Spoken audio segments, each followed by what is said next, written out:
আমার দেশ কিন্তু ভয়াবহ এক হুমকির সম্মুখীন হতে যাচ্ছে। আমরা উলামা মাশায়েখ আপনাদেরকে অনুরোধ করছি, আপনারা আল্লাহর ওয়াস্তে দেশের স্বার্থে স্বাধীনতা সার্বভৌমত্বের স্বার্থে আপনারা নিজেদের দিলটাকে একটু উদার করেন, বড় করেন। মনে রাখবেন, সবার আগে দেশ, সবার আগে কি?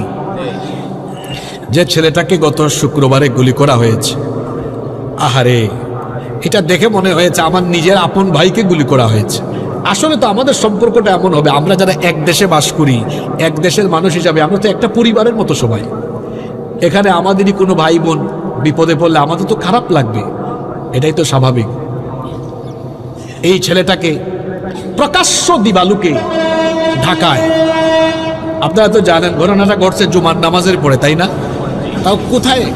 এটা ক্যাপিটাল সিটিতে, একেবারে রাজধানীতে এই ঘটনাটা ঘটেছে।